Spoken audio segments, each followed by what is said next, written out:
Thank you for attending Worldwide Slot Car Chat number 60. I'm your host, Greg Gow. We got the gangs all here. We got John Kitt, Don Young, Petrucci, Paul, Big Den, Leo, Kev, Martin, and people.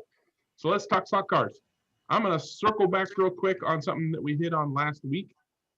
We had a short discussion because I was doing my controller holders for a guy in South Carolina. And he was kind enough to send me some pictures. So I'm going to do a quick screen share and we can see parts of his track. He showed me, of course, where the driver stations are. So you should be seeing a picture of my controller holders on his driver stations. And he colored in the name, the lettering, so you can read it more easily. D's Auto Sales and Slot Car Track. And since I'm here, these are pictures of the Spirit Dallara cars that my analog club, MSEF, is racing. These were all white kits. So every car here was painted by its owner or a friend of its owner. A couple of those are painted by the same guy. I should have asked him to do my car. But anyways, I put mine in front because I've taken the picture. So there it is. But I also wanted to touch on D's Slot Car Track because last week somebody sent me a link to his Facebook page. So I liked one of his videos and got a follow my page request and stuff. So I'm going to share his Facebook page so you can see the track better. That's kind of hard to see. I think he's got better pictures of the track. Oh. Anybody recognize that track? I'm wondering if this is the one that Chris was saying was sold and moved down somewhere down south. Since I'm not hearing his voice, I'm guessing he's not here yet. But anyways, that's a pretty good sized track, and it's a good looking shed. This guy is going all out with the slot car track thing. You can see his photo. Obviously they're doing this kind of car. Got cars, people buying cars and stuff. He's got a bunch of DeFalco controllers for sale. That's a lot of money in that glass case right there, just on those stacks of controllers. And he's got club cars and class cars and stuff like that. That's funny. Straight roads are for fast cars, turns are for fast drivers. I like that. I might have to steal that. But he's got a picture of his, there we go. he's trying to do the whole shebang here with chassis and parts and bodies and everything. So if you are good for him. That's awesome. Yeah. So if you're down in Guffney, South Carolina area, check out D's Auto Sales and Slot Car Track. He's got a page on Facebook. And 1415 Cherokee Avenue East, Gaffney, South Carolina. And it looks like he's making a go of it. So hopefully he can get some business here soon and keep it going for a little while. Good for him. It's good for him, exactly. That the quickest way to really cool. quickest way to make a small fortune in slot cars is to start with a large fortune. Yeah, it's just like real racing. Yeah, pretty much. Yeah, the racing is racing. Spend your money, have some fun. Go to D's Auto Sales and Slot Car Track and have some fun. So, all right, I'm done circling back. Does anybody have any show and tell or projects or anything they're working on? Petrucci, I saw your hand first. Go ahead, Petrucci. Oh God. It's arrived today.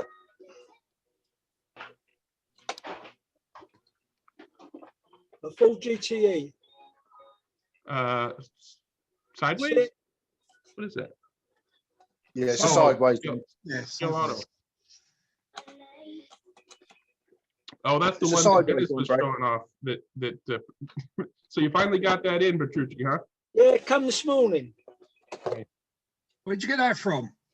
Pendle's. I ordered two. I ordered one from Pendle because it was on a pre-order, and I ordered one from Top Slots. Yeah. And they've both been sent out today, but this one turned up first. I don't know what Top Slots. But I ordered a lot of stuff off of Pendle. I ordered some Scout Auto F1 cars as well, but they haven't arrived. I'm waiting for mine. What you gonna paint it, Petrucci? Yeah, we'll try and paint it. And this turned up as well. Oh, is that their tire thing? It's for oiling tires. Oil and tires. What kind of color scheme are you gonna use on that GT? I don't know yet. Don't know. Oh well, you're gonna have to show us later. Yeah. Give you a hint, blue and yellow. Yeah, blue and yellow is good. I vote for Oh, blue well, and yellow. this here, I was thinking of that this morning, blue and yellow. But Smart man. I thought this was a good idea from SRP. Oh, you Got- put tires on those and then Got other- tires on there, and then you put tires on the front and the front, and you got the little motor, and you just drip the oil, and it goes round and squishes it. oils the tires up. I think I've seen that as an optional use of some tire chewer. I forget what the tire chewer was, but the tire chewer was the chewer, and then you used the machine that did the truing with an accessory that did the oiling. Yeah. Anyways, maybe it was a separate machine. I just rub it in and call it good. So I bought 2 of them, and I can do 4 tires now instead of 2. So I'm going in production. For all that urgent tire oiling that you have to do. Yeah. I mean, it was 14,000 euros or something like that. Dang, that's expensive. Yeah, no, it wasn't that expensive. 14,000 Oh, yeah. rupees, maybe? I don't know. Pesos. Lira, pesos, there you go. Lira. You got something else, Petrucci? No, that's it. Okay, I think I saw John's hand. Go ahead, John. Okay, this isn't actually me again. This is my daughter's my daughter's working on right now. She actually got an order from a chap in Australia for a custom. I have something to talk about regarding Australia, so help me remember that later. Okay, yeah, for sure. Here it is. It's he's got a beautiful blue Austin Healey Sprite. Nice. That's gorgeous. Mini lights. Now here's the really cool part. I guess because he's very involved with the Sprite Club in Australia and so forth, he actually had a very neat passenger one year in Sebastian Vettel. Isn't that cool? That's super cool. That's cool. So she started working on it, and there it is. Wow. Now the only thing is that this one was kind of off the shelf. We did black seats before we found out that he had blue seats, so we have to repaint the seats in the dashboard.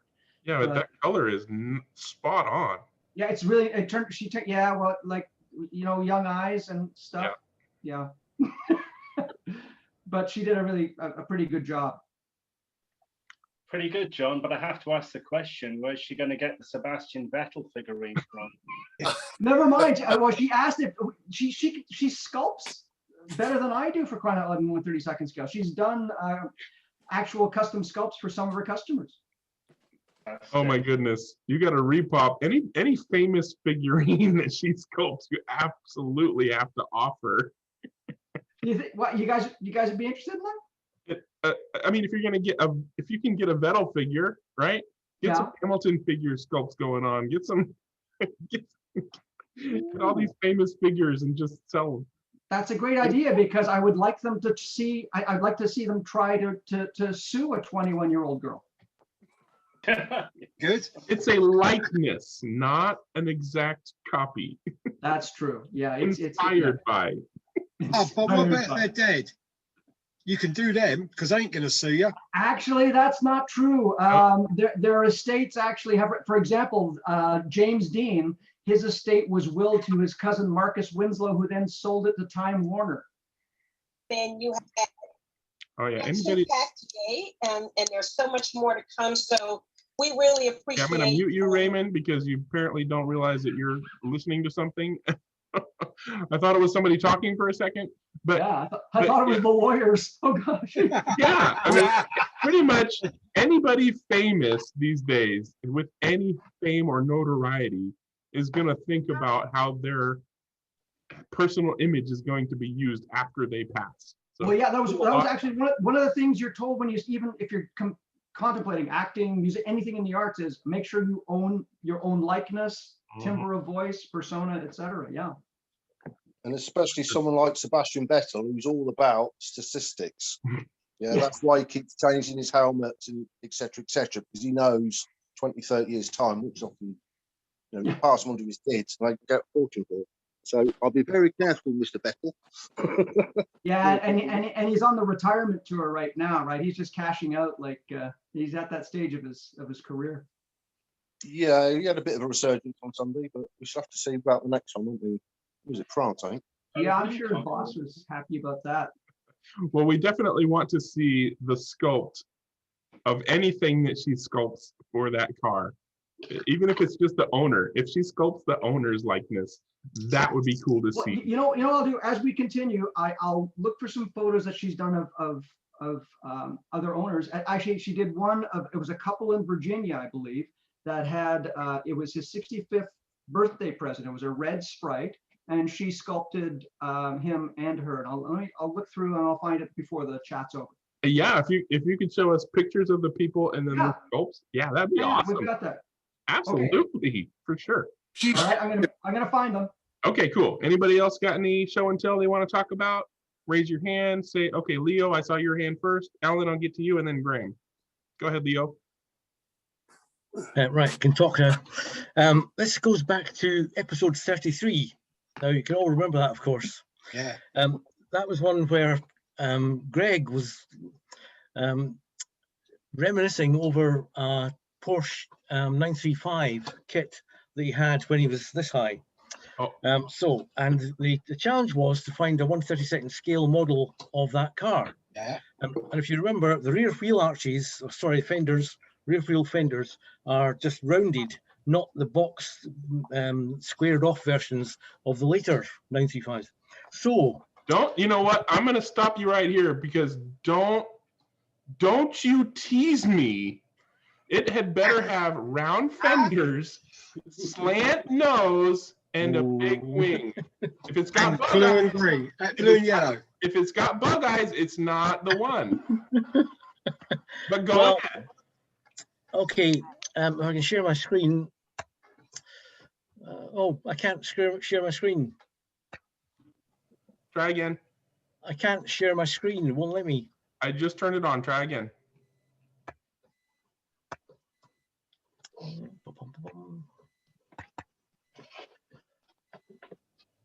How's that? Oh, it's a custom. Or it's a Photoshop. Right. The basis of it, the grey bit, is a French electric car from the 70s, which sadly does have the raised headlamps. But the rear end, as you can see, the rear end is the rear end that you like, whatever that means. It's pretty good. Pretty close. That's the famous Matchbox version. So taking the front end of the Matchbox version and mating it to the rear bit of the French car gives you Greg's delight. Okay, so go ahead and model that up, and I will pay big money for it. We need a volunteer to take this on. Oh, and you need to. The wings are get John at this point. the wings are a little bit off. It didn't. The car that I'm wanting didn't have those big old vertical support going towards the wings. But you know what? If somebody did what we're looking at there, but a slant nose, I'd buy it. Right, well, the Matchbox car has the wing that you want. So the wing can be moved onto the French car and the nose. So I mean that right there is what I want, except for the fenders. The Matchbox is what I want, except for the fenders, the rear fenders. Yeah, but because of the detail at the back, I think it'd be easier to modify the nose than to modify the rear end. Yeah. The rear end has the original bodywork of the 911. You know, the wings here. So trying to replicate that on the Matchbox car, I think it would be pretty challenging. Maybe not for some of the experts, but for me, certainly would be. And it would be way challenging for me and not something that I want to do. But yeah, if there's somebody I out there, reckon we should. I reckon we should just nominate John. I'm okay with that. Send it all to John. Get him to build it. All you gotta do is get one of each, chop the front off of that one that Leo's got on, and put the matchbox front on. Smooth it out a little bit, repop it, you know, and then make a brass chassis for me as practice, and I will buy that. I'm happy to send the 2 donor cars to whoever volunteers. Oh, you have those cars? Yeah. Oh, all right, John. What's your address? Give it to Leo. Only 1,000 man hours of work effort in there for you, John. Okay, no problem, no problem. Because I'll get someone who's talented to do it. Your daughter.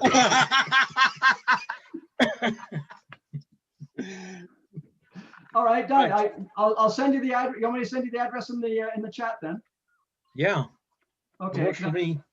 Yeah, because you probably threw away the packaging that I sent with your trophy, so I'll just send it up. You know what? I've got money burning a hole in my pocket. So if you make this happen, I will make it worth your while. Let me know if you need any reference images for the livery and the modeling. Sure. Okay. How many molds can you make? Well, hold on. We can make a mold. Exactly. Right, and that's the whole idea. Well, we'll do it, and then we'll make a mold, and away we go. And then you'll find out why no slot car manufacturer has made this model, because nobody other than me will buy it. I measured the width across the doors, and they're exactly the same. So cutting here and here, can you see that? It'll be easy to join them together. The only problem I see is that the windscreen profile front, yeah, I'm not much of it. It's not quite exactly the same. So the curvature of the lower bit of the windscreen is a bit different.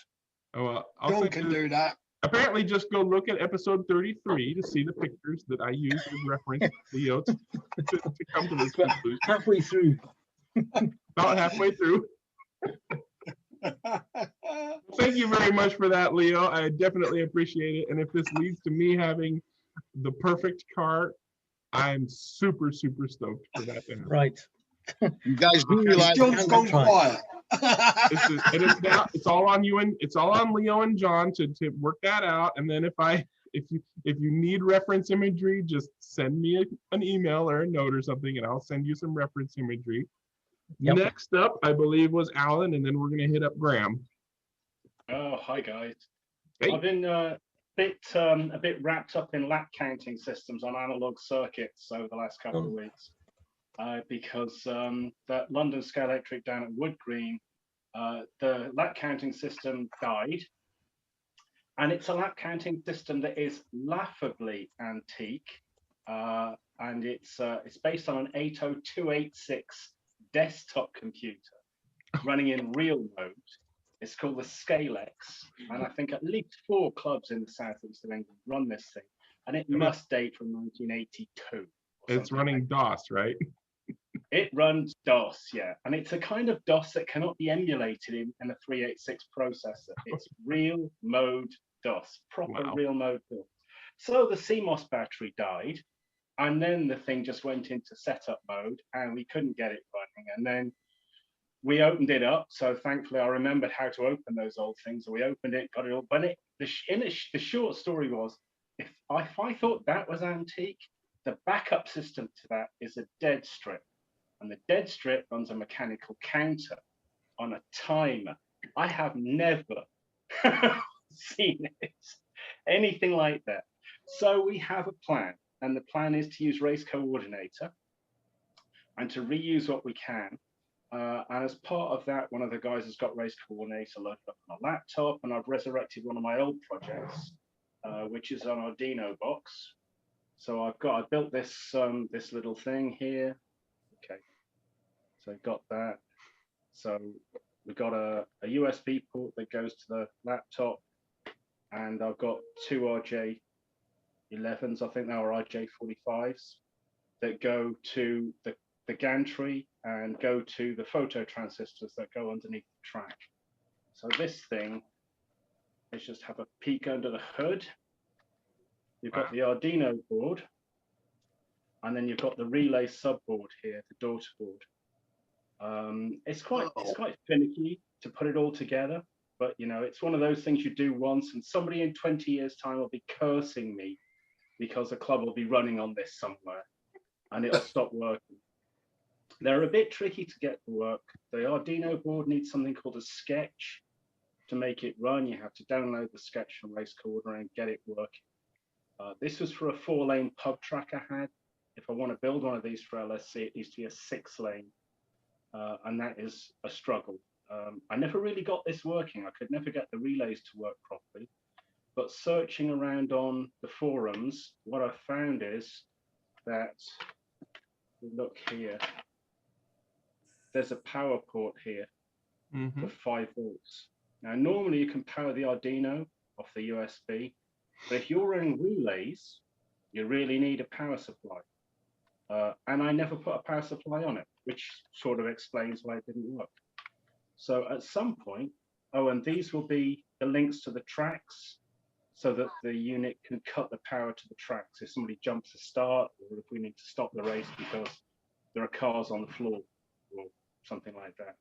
So over the next few weeks, I'm going to try and buy a bigger box, buy another Arduino board, get the 6 relay daughter board, get a power supply, and we'll see where it goes. But these are the things that clubs build, and they're quite rare and quite unusual, and they're always custom. The wiring systems are never, you can't plug any of the wires I've got into somebody else's thing and make it work. But at least this time I'll document it, which is something nobody ever does. Go to a track system and say, how does that wiring system work? Nobody knows. Who did it? Oh, this guy. What happened to him? Oh, he died 20 years ago. So that's my little show and tell, and hopefully maybe in a couple of months I'll have a 6 relay board and a demo of it working with Race Coordinator with a new gantry for the club. Let's see how that goes. That's quite an interesting setup that you have there. I think the external power supply will make a significant difference. And probably the other key thing to check is that everything's grounded, that you have a common ground for every component. When you're using an Arduino board, sometimes for whatever reason, depending on your circuit design, one of the relays may not be grounded. So the grounds are different base voltages, if you like, and that can cause havoc on Arduino, so it doesn't know what state it's in. So it's just something else to look at. Make sure everything has a common ground. It'll also reduce noise, any potential noise. Yeah, thanks for that. I'll do that. And I hadn't even thought about grounding. And of course, with analog circuits, you really don't know what's going on with the circuit or what people are doing on the tracks, or the rails getting shorted out by motors hung too low. And there's so many factors that could make this not work. But it seems like most people running analog systems these days are using Race Coordinator. It just seems to be the one that's available. So I think we're going to go for that. If I can build this board to a bigger scale, I think we'll be okay. And I'll tap you guys up, or any expertise I can, to get it working. Mine runs TrackMate. Yeah, and I mean, there's lots of options out there, but I'm glad that you're planning to do good documentation. And I know that you have preferences regarding where you will post those things, but I encourage you to post them in places that you don't normally post things, if only because, as you are already well aware, forums have issues, they disappear, they go through changes, content gets lost. The more widespread the content, the better. So, share a Google Doc, put it on, Slot Car Racer Online and all those places, just to make sure that it's in the future, in 20 years, like you said, it'll still be somewhere for somebody to find the sketch, if anything other than the sketch, that kind of stuff. Yeah. YouTube. I will, yeah. I do make a point of keeping my own stuff now. I keep my own stuff on my all my documentation on my pad, and so I did lose a lot of stuff off one forum at one point, and what was left has been wiped out by a recent upgrade. So, I learned the hard way, but I have background, backups to all that. And it's only personal, blogs and things. But if I'm trying to document things or I do reviews, then yeah, I'd like to think that it's still going to be available kind of in the long term. Yeah, and if you think anything will ever be useful by anybody else in the entirety of the future of humanity, share it as widely as possible and make it as easily downloadable as possible. So yeah, I applaud you for that, and I look forward to updates on that project. I think Graham was next. Does anybody else have anything they want to wave their hand at me for while Graham gets started? Okay, go ahead, Graham. I just had a little comment. If John's daughter wants to do a figurine, there's a lot of people looking for a Robin figurine to go in that scaly Batman car. True. Absolutely. True. Or if you could get the corgi one and just pop it, Well, no, the corgi was too small. You got to be like 1/32 scale. He's anyway. He was small anyway, wasn't he? Somebody was using. Well, yeah, Burt Ward is well. Actually, he's now wider than he is tall. Yes. I know that feeling. People were using the corgi one. Does anybody have a picture of the Batmobile, the new Batmobile with the corgi figure in it? Because apparently, it's too small. You'd have to. A good sizing would be, if you remember the Monogram Spectators. There was a young boy and a young girl. The young boy would be about Robin's size. Well, there you go. Yeah. Project for her, in addition to Vettel and Hamilton and.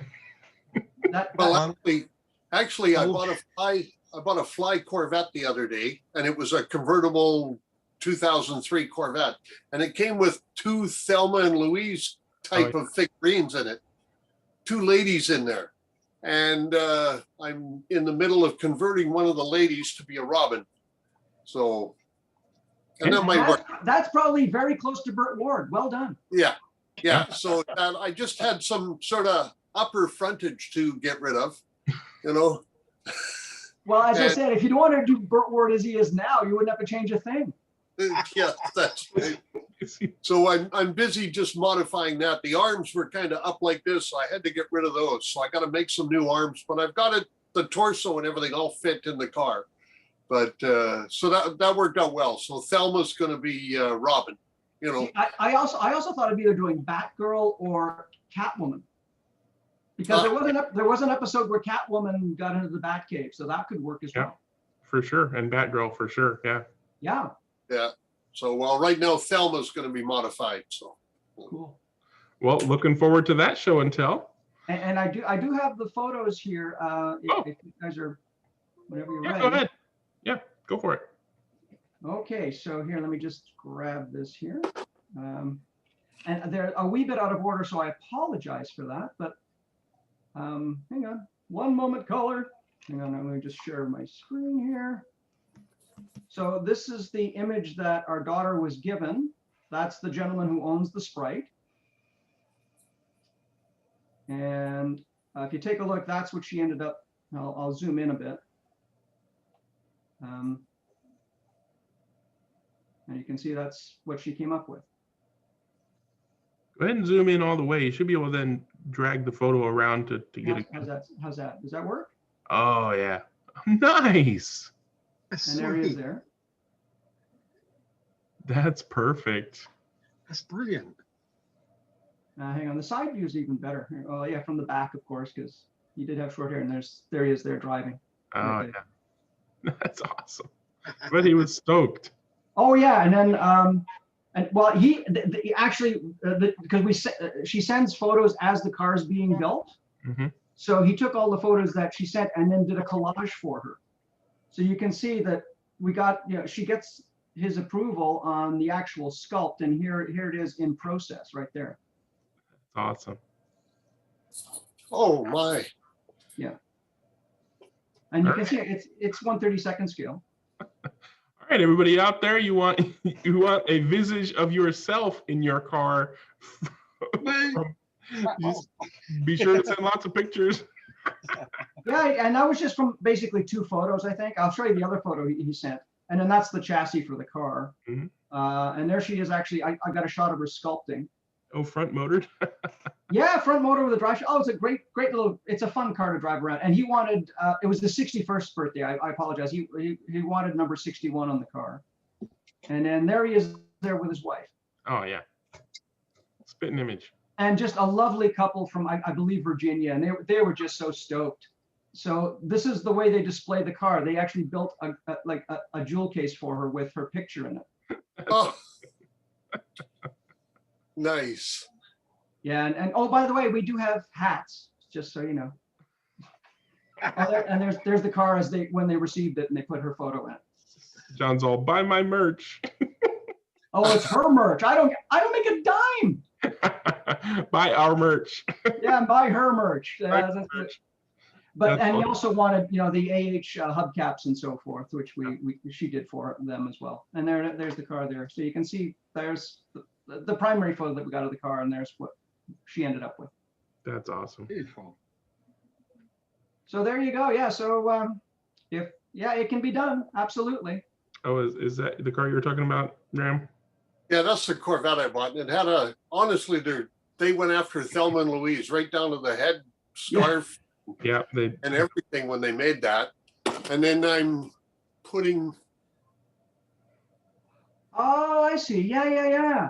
So I just had to change the torso a little bit and get it to fit under the canopy, but I think I got to go down some more. But even with the sunglasses, you've almost got like the Robin mask. Yeah, well, there'll be some painting, but I got to figure out some arms and stuff yet because the other arms aren't usable. But that'll once I get it painted and get the red and yellow and green, I think was the color of his suit. Yeah. Very cool. But lots of people bought them Batmobiles, and that's the biggest deal was the afterburner didn't light up and there's no Robin. So is it also a little undersized, or because that's the other comment I saw about it? The car itself? Yeah. Yeah, I mean, it's not as big as the actual car would have been in 1/32nd scale. I don't even have to know the scale to know for sure.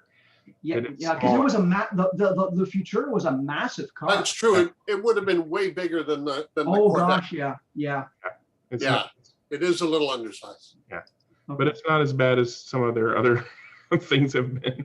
So it's passable, and I definitely. Still, kudos for them for doing it, though. I mean, can you imagine just how to navigate all those rights?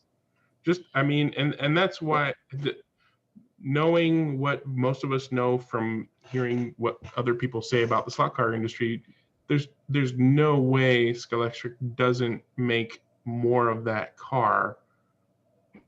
The question is, what, if anything, are they going to change when they do it again? Because I would imagine that pretty much every one of those cars has sold through, or there are very few remaining on the shelf for a very short amount of time before they're gone. The Mad Max one disappeared. The Back to the Future ones disappeared. Those, and the Kit is going to disappear for sure. So there's no way they don't make another one. Why wouldn't they make it more enticing to collectors by slapping a Robin in there, or a Catwoman, or a Batgirl, or some other figurine that they could have? But then I'm reminded that they released the Dukes of Hazzard without Bo,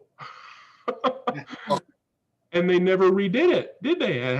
They haven't yet redone that car with Bo and Luke in it. Pioneer did it, but Sculpting never did. So what their logic is, I have no idea. But hopefully they see the light and re-release the Batmobile with Robin, and then we can all have two Batmobiles. Well, while on the subject of Batman, there's this great book my wife got called Pop Goes the 60s. And of course, you've got, Batman, the Beatles, and Bond on it. There's a chapter on, they called them fads, which slot cars. Oh, yeah. Cool, eh? Now here's the cool bit. Wait a minute, hang on, let me find it. When we were very young, we got to actually meet Burt Ward and Adam West. Oh God, you're in there. Adam West almost stole the book from us, which is after he, of course, noticed and tried to make himself familiar with my wife. But Of course, there's Adam, who signed it for my wife, and Bert. Oh, That's awesome. Yeah. Yeah, his introduction to my wife was there. I feel a slight stirring in my utility belt. Oh. Exactly what he said. I've heard better chat up lines. You know what? Really, eh? I'm not gonna fault a guy for giving it a try. You know. Oh, he was hilarious. It was hilarious, and he looked at me and went, "Really?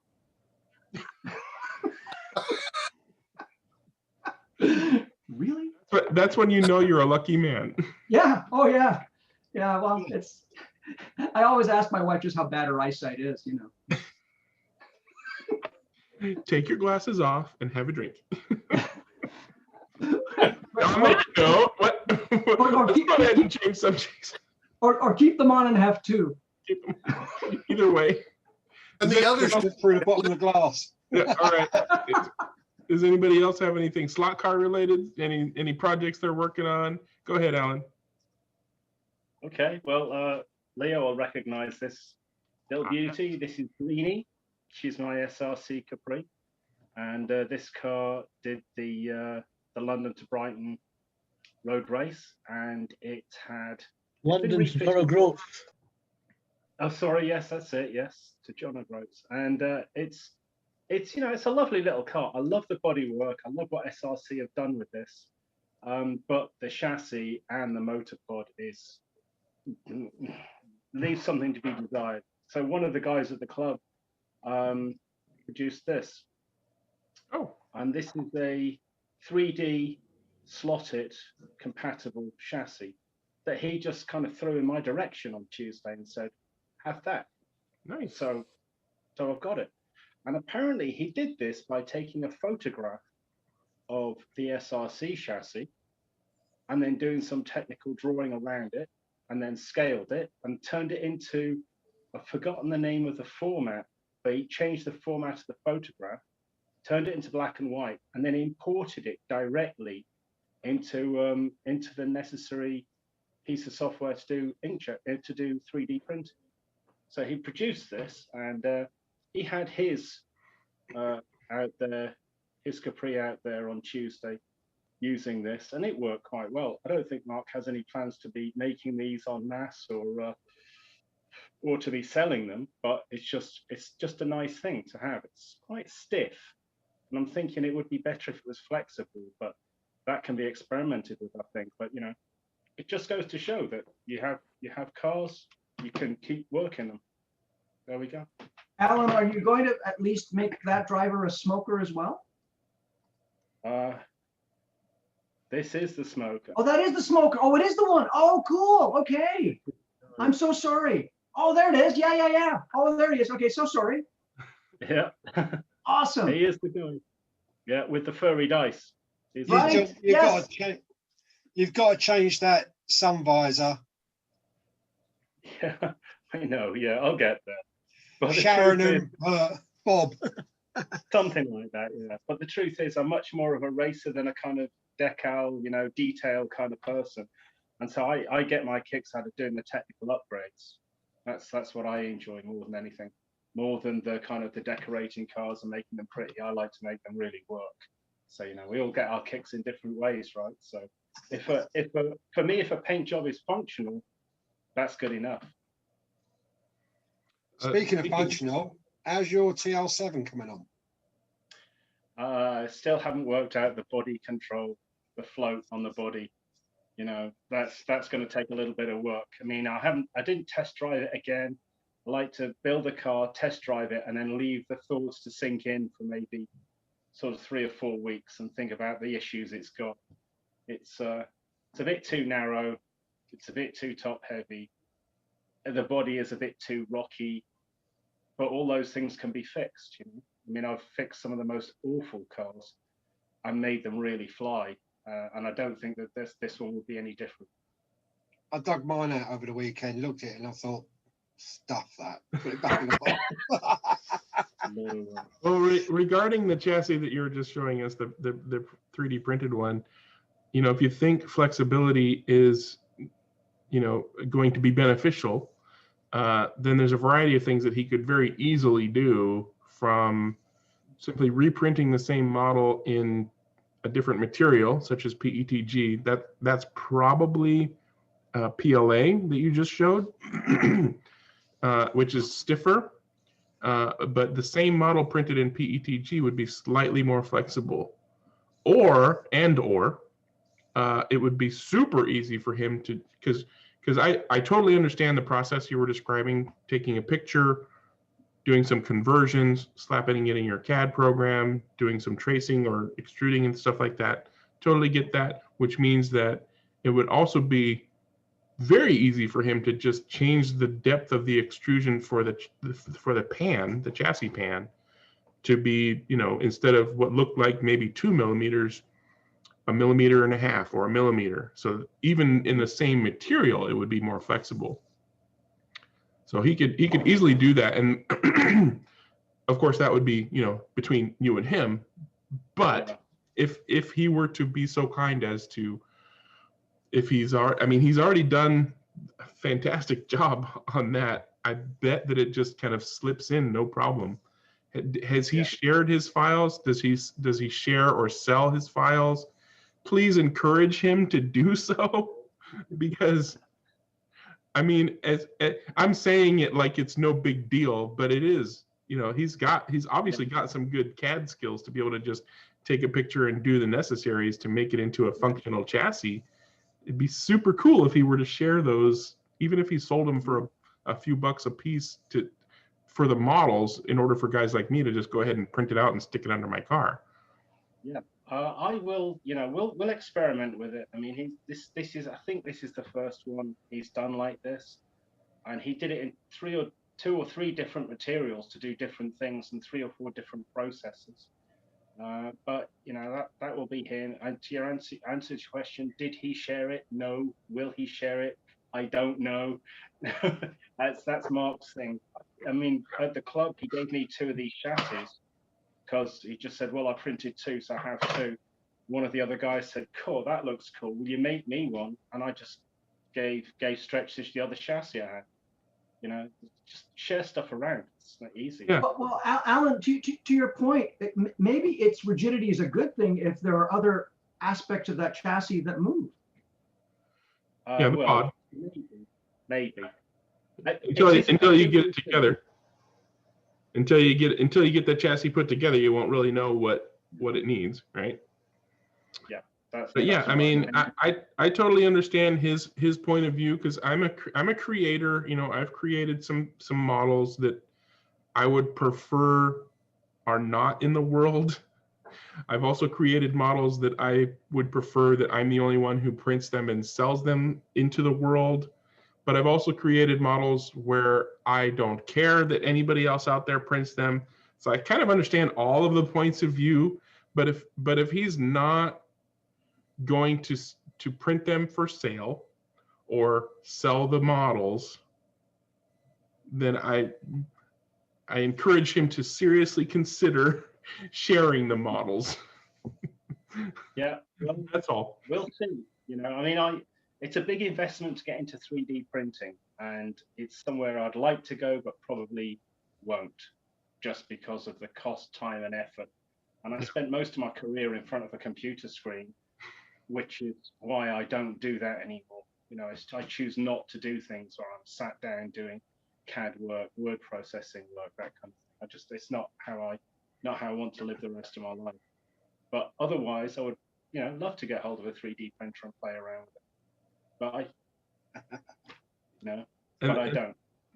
That's a good segue into what I wanted to talk about earlier regarding Australia. I got a message from somebody interested in buying the 3D printed crash walls and fences that I make, since Ninco stopped doing theirs.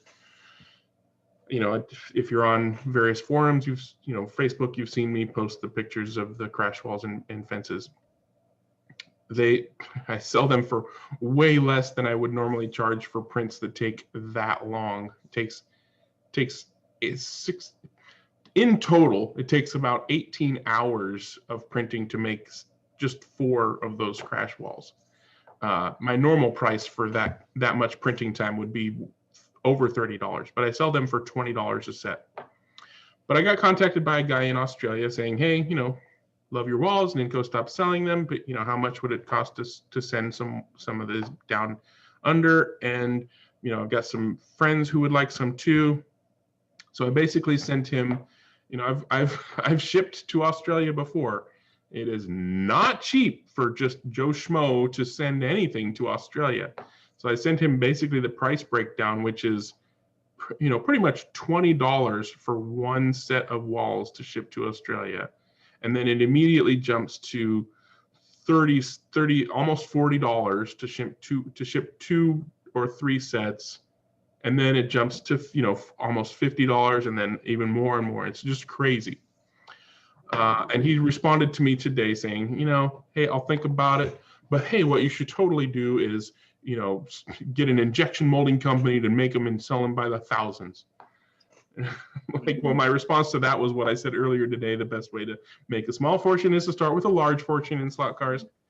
But if he knows somebody down under with a 3D printer who is willing to print it for him, or that person wants to print it as a printing service like I do for many people, all they got to do is contact me. I send him the link for the thing because I've uploaded the models already for those crash barriers to Thingiverse, thingiverse.com.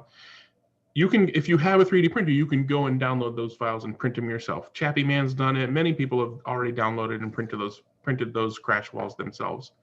But I still get people who don't have printers contacting me to have those printed. So the end of this whole thing is there anyone down under? Presumably New Zealand does not cost a fortune to ship to Australia or back and forth between the two countries. But anyways, if you're down under, if you're in Australia, would you, being a person with a 3D printer, want to be someone I direct others down under to in order to purchase crash walls or anything else that I personally modeled? If so, contact me, ggalb@ggalb.com. If you want to be the guy that I point Aussies to for prints of my crash walls so that they're not having to spend an arm and a leg just on shipping, let me know and you know, we'll work together. I'll give you permission because I'm not in it for the money. I want these guys to have this stuff. The first guy that contacted me about crash walls to get them from in Australia, I'm like, you know, I want to help you out, bro. So I basically charged him barely anything for the actual walls because the shipping was so high, so that he could get some without having to spend so much more than anybody else in the world to get those prints. Well, Greg, I think that's absolutely brilliant. What you're really doing is almost like Star Trek. You're teleporting your parts for someone else to basically create, you know, on their continent. I mean, that's the beauty of 3D printing in general. Right. You know, anybody down there anybody anywhere in the world could download the files and have the thing that I created. In this case, technically, it's a common Creative Commons license, non-commercial, share alike, which means that you can print them for your own use. You can modify the files as long as when you know, if you share the files that you say that I'm the original creator of the files, et cetera, et cetera. But non-commercial means that you can't print them specifically for sale without my permission. I will give you that permission if you contact me and say, I want to be the guy that you point people to sell these models printed for people in Australia, New Zealand area. Hit me up because I want Aussies to be able to have access to these just like people in the States do. I mean, I ship them at no cost, at no shipping cost in the States because it only costs me a few bucks to ship in the States, but it costs freaking 30, 40, 50 bucks to ship them pretty much anywhere outside of the States. Even to Canada, for crying out loud, it costs a bunch of money. So that sucks. I mean, I just don't want people making bank on it when I know. But when you say even to Canada, you know, our dogs get tired hauling the mail, man. Greg, I've just given you a name. Who's that? I've just given you a name of one of my friends. Okay. On Facebook. He does a load of 3D printing. And he's down under? Yeah, and he does resin as well. All right, I'll hit him up and say I'll ask him if he wants to be that guy. All right. Or you know, you can find me on Facebook too, right, Paul? Yeah. Send me a message to him and to both of us so that we're both in the same conversation. All right. That way he's not like, who's this schmuck calling me from nowhere? I don't know who this person is. Okay, then. I'll do that. Gary Blaney is Gaza on the forums. Oh, that's Gary. That's Gaza. And he was on the chat with the Australian timed or the Down Under time chat a couple of times. So he'll know me. He'll probably recognize my name. Okay, good to know. I will hit up Gaza and see if he wants to do the printing of the walls, and I'll direct customers in Australia down to him. But I mean, John, you basically said the coolness of 3D printing is the whole Star Trek aspect of it. You know, to be able to just say, make this thing into reality, and then there it is in reality. It's a beautiful thing, and it's becoming more and more commonplace. It's only going to be a few years before somebody can walk into a Target store and buy a 3D printer and do exactly that. Yeah, and the prints will not only get better, but they'll get faster as well, I imagine. Oh yeah, better, faster, you know, all of those things. And then guys like me, or people who've been doing it for much longer than me, will not have any business anymore, because your business will be selling the models themselves, which is right. Yeah, creating the actual files and creating the actual pieces. Yeah, for sure. Exactly, because you need the printable file before you can make the thing happen, which kind of circles back on Alan's friend. Maybe he doesn't want to make money. Maybe he just wants to share it to the world. Maybe he does want to make money. There are ways of, if he wants to just go ahead and sell them, the models, not the prints, just models. There's lots of ways to do that. So anyways, I'm out. Anybody else got something they want to talk about? I've got one thing, Greg. I saw Big Den's hand, and then we'll get to John. Go ahead, Big Den. I just thought I'd explain my absence on the chat last week. We didn't get the link on our forum down here, which Greg worked out with his last post. Now, you can be apologetic, but I've got it on good authority that you've sparked a diplomatic incident, and it will be raised at the G7 conference, which probably explains why those 800 coppers are there, because there was going to likely to be widespread protests. I think, Aussies left out of chat, Mea culpa, mea culpa. Yeah. Now, while I've got the floor or the room, whatever, there's my Spirit Delar. It's in the actual Spirit Company colours. Very nice. Yeah. Oh yeah. It looks just like something SCX would have made. I mean, Spirit. Yeah. Yeah. So, and the other thing, I'll just try a screen share. We've been talking about the Tasman Cup proxy over the last 2 or 3 meetings. I've just got. How are we going there now? I'll just go back. Let's try and share the screen. Oops.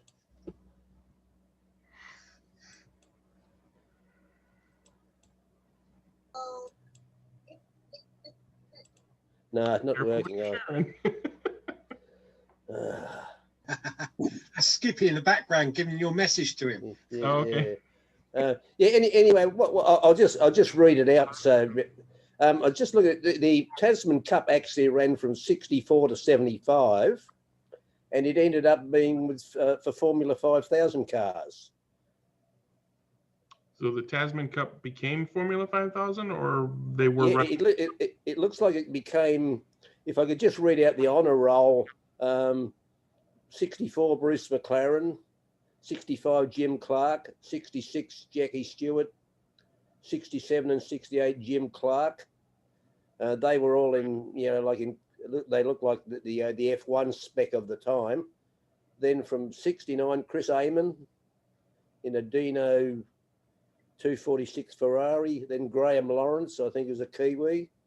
And then pretty much, I think it probably went to, from 71 onwards, it went to Formula 5000 school. We had Graham McRae, 71, 72, 73. Peter Gethin in 74 and Warwick Brown, who was an Aussie in 75 the last year, which was a Lola T30 332 Chev. So yeah, so it was, even though we're running the you know, the 1.5 litre ones in the proxies down here at the moment, it did sort of you know, evolve into something a little bit more powerful. I mean, it sounded like the who's who of racing at the time. Yeah, that was especially in the 60s. I mean, the drivers looked at it as a paid holiday, do some driving and hang out in New Zealand and Australia. Yeah. Yeah, but they were still there racing. You know, I'm surprised that more people are more familiar with that whole shebang. And some of those courses, like Warwick Farm, I mean, they had like picket fences all over the place, and it was unreal. Yeah, I actually saw one of the rounds. I went to Sandown Park in Melbourne in the early 70s, and I saw, you know, that was the only meeting I went to. But there used to be four rounds in New Zealand, and then 4 rounds in Australia to finish it off. So it's quite an extensive series. For sure. Yeah. I think I heard John Underwood chime in earlier. Did I hear your voice, John? You probably did. I think it was just a comment on Petrucci's sideways 4GT. Yeah. One thing I would like to know with that, Petrucci, could you take it off the base and just check the chassis? Because I was looking earlier on and it showed a white chassis to me, which is indicate a sort of soft medium one. Yeah, and Dennis isn't on today, so I guess we're gonna have to go with Petrucci. And he's taking it off the base. And Oh, we do have Chris. As I say, just be interesting. You know, I assume it'd just be a standard black one, but yeah, you know, you just don't know, do you? We're gonna find out.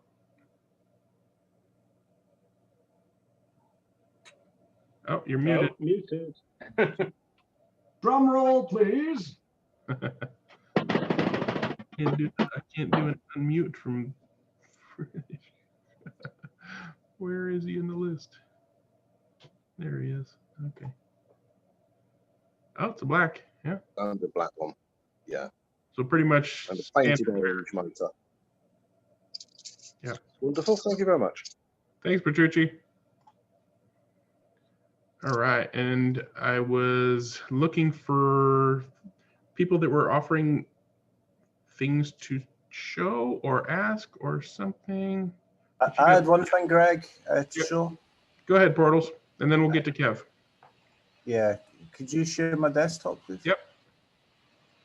Sorry, not that one. Sorry. I can't share. I can't share for you, so you'll have to do share. Okay, hang on. I'm not sure that's right. What are you sharing, the 999 or the 888 one? The only thing I can do from my end is spotlight what your video is showing. If you want to share a screen, then you have to click share. It looks like you're doing it right now. Click share and then choose and then click share again. There we go. Yeah. So again, it comes back to the printing thing. It's quite interesting, some of the points you made about whether, you know, you try to sell and make some money if you design something or whether. Yeah. So this is a pinstriping tool. On one of the 3D printing threads, somebody mentioned that they found one on Thingiverse and printed it, and it's pretty good for doing lane colouring. I guess it's done mainly in analog, but for putting the different colours, so the racers can easily identify which track they're on. I thought it might be quite nice because it's something I'm thinking of doing is actually doing some pinstriping with white lines on the outside and the track limits, if you like. So I knocked this up in Tinkercad. It's actually very straightforward, and it didn't really take me all that long to do. It's just a few shapes stuck together. Some of them are set as holes, so we do cutouts, and the other ones are kind of solid. And I'll show you in a second what the tool looks like when it's put together. So if you look underneath as well, there's a sort of centimetre scale, which might or might not be useful. We have the second part over here, which is really just, again, a few simple shapes and a few cutouts for screws. And we have screws here. So the holes are all the same dimension, and the screws are the same in them, if you like. So that's the design. Now, I do have a couple of pictures on the forum, so I'll show you. This is what it looks like once it's actually been printed out.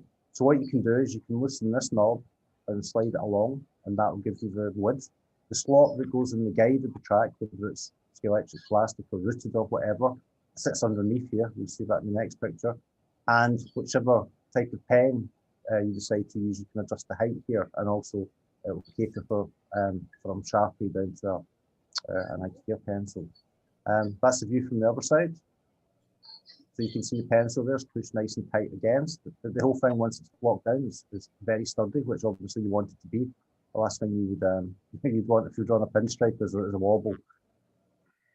And that's a view from the underside. So the idea here, you would do that. That's an APV power base I have lying about, so I just took a picture on that. I'm still kind of working a little bit on the guide, because when you come through sensors, it can stick a little bit. So I want to make sure that that's perfectly smooth. But this would be for doing track limits. And if you flip it over like that, it gives you the opportunity to do to mark the lane colours, if you like. So that's it. In essence, it's a tool that I'll be putting up in Thingiverse as soon as I'm happy with the final version of it, which hopefully will be in the next week or so. That's really cool, because they have paint pens that you could put in there that would be just perfect. Yeah. There's I think there's various brands that people can recommend for pinstriping. I don't have any of them yet. And as I said, this came out of a thread, and there's a small tool that you put in for doing the lanes, but it doesn't actually do the track limits.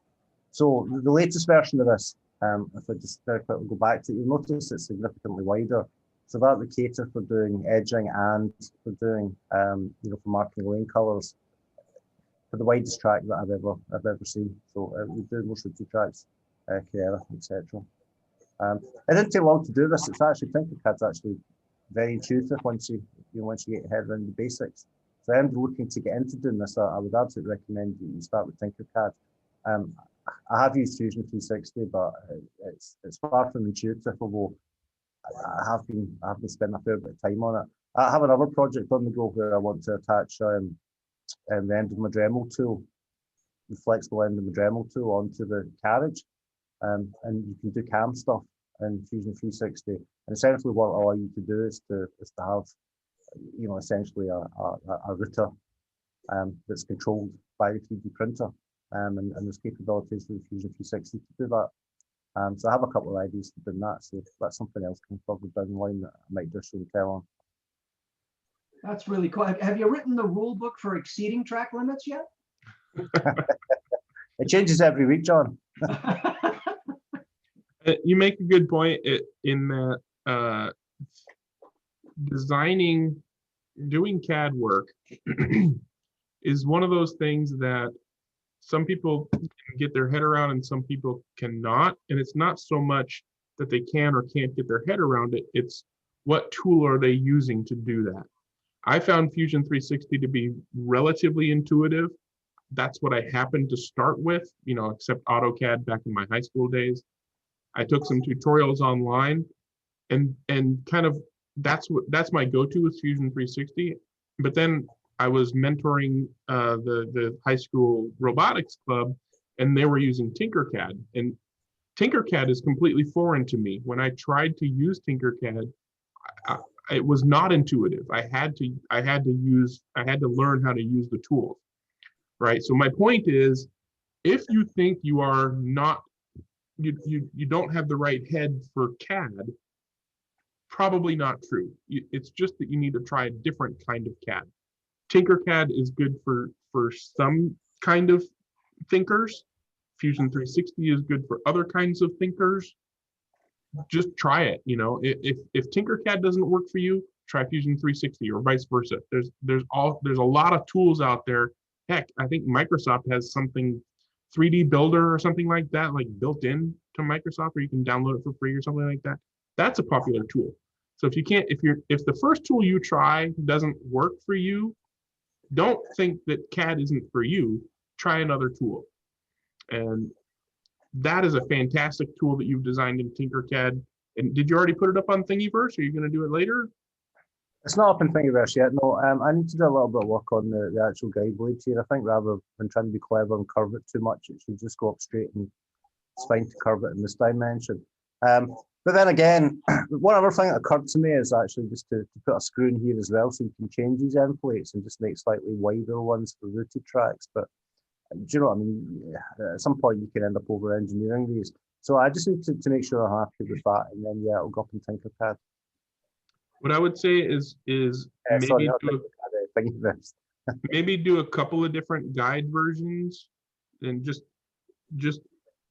because that whole guide arm is a separate thing, do a couple versions. One that's like, this is for Scholastic Sport or Classic, and then this one is for Carrera and Polycar and things with a wide slot with a liner, and then this one is for your big old wood routed track kind of thing.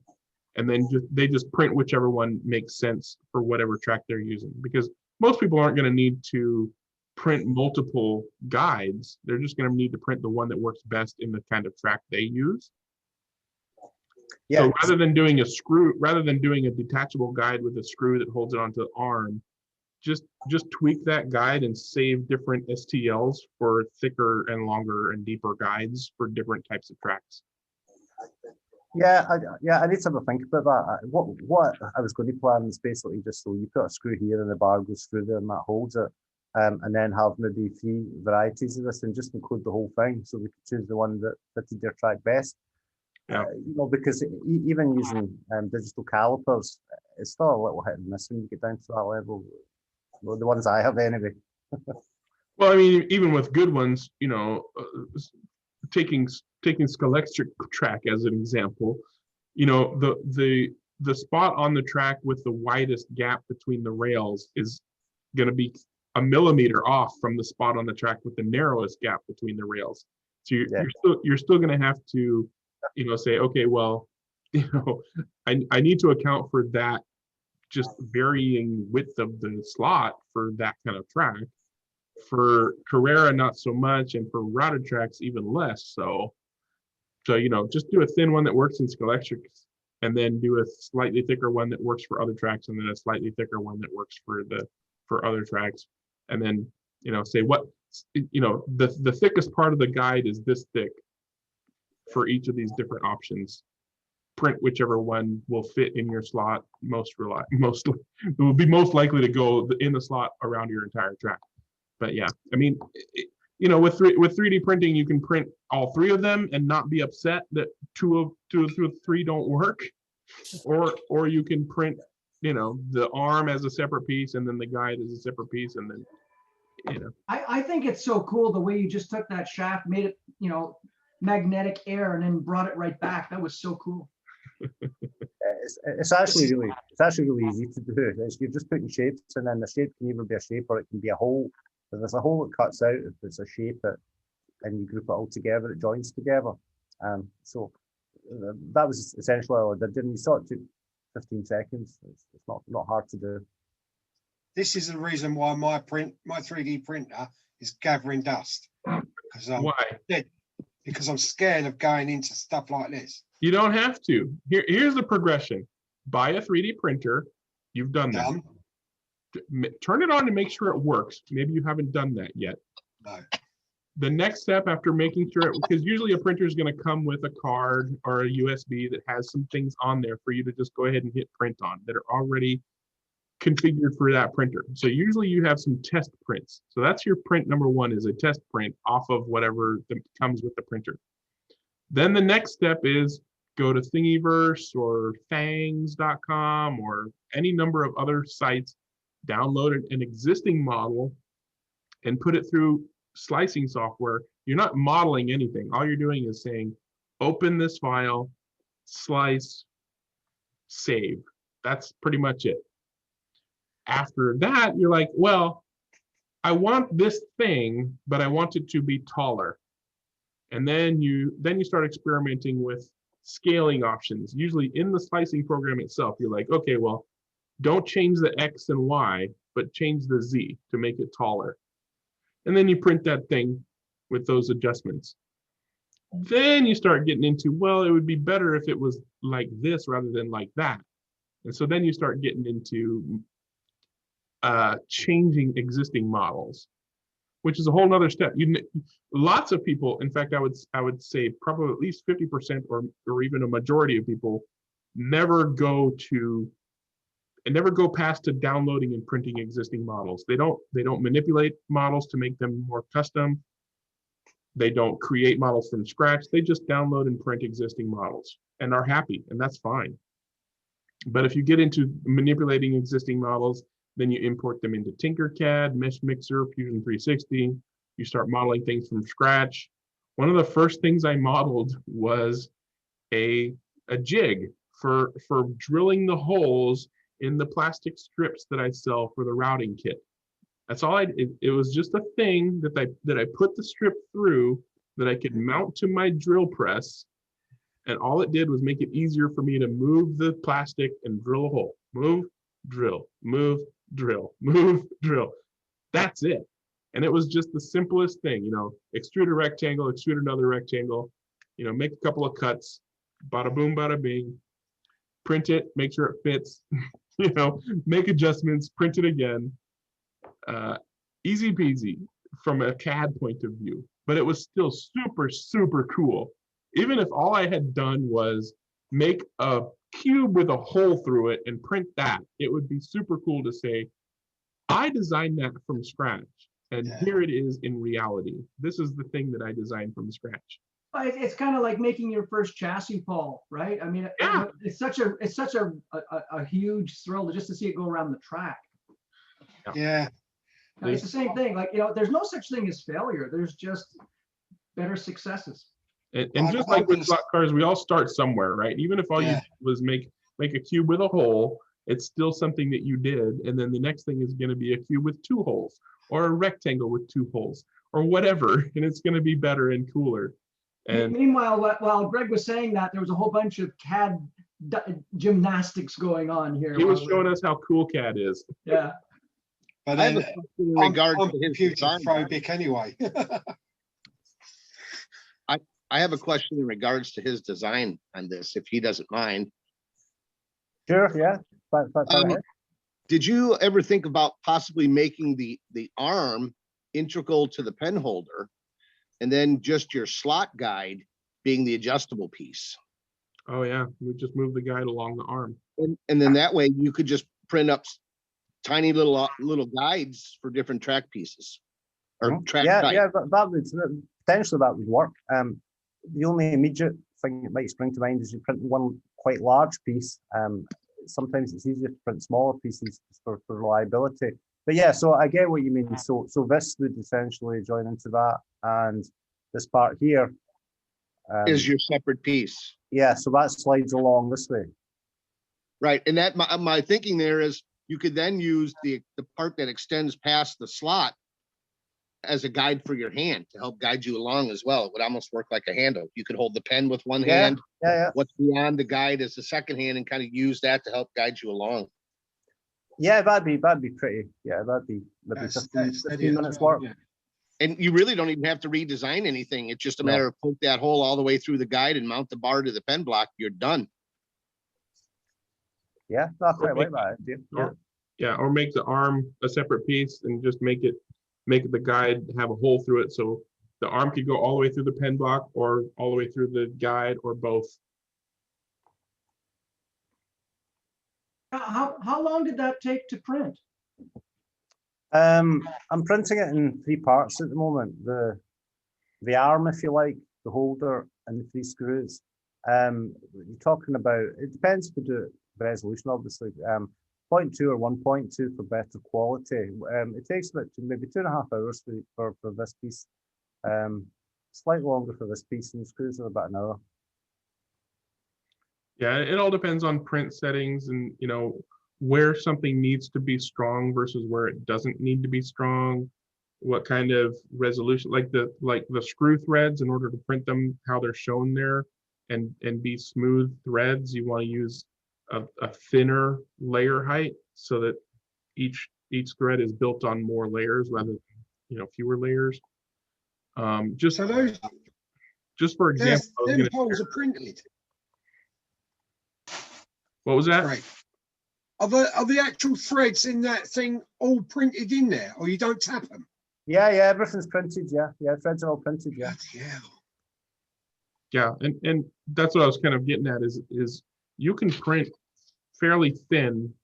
I mean, depending on the pitch of the thread, you don't even need to use, fancy print settings. You can print a thread like that at, your standard 0.2, maybe 0.15 or something like that. He was saying point. What were you saying, Portals? 0.2 for rough ones, 1.2, sorry, 0.12 for final results. Yeah, and they work just fine, especially if you assume a bit of tolerance, use a little, not PTFE, but just a simple grease will help the plastic parts move better together. But I kind of wanted to show. I'm gonna stop your. But hold on, did you see what he just made that change while we were yakking? Yeah, it's easy when you know how to use the tool. It's not awesome. Difficult. Yeah. Well, listen to Greg. It's not difficult. Greg, can you see the other thing? Because I've actually got the printed version here. You see the Portals 888 screen, and just share that for 1 second. I'm going to stop your share. Okay. And then Portals. Can you automatically share it? I only see one Portals. Paul, just wait, okay, there it is. Hold on. Paul, I know it seems like alchemy, but I felt the same way once I started casting. By the way, I love that. That's video feedback. That's awesome. There we go. Yeah, I know. I'll move it a little bit, but so anyway, you can see the version. Sorry, I'm trying. It's quite difficult to do this. So that's what it looks like printed. Yeah. So it was quite a decent.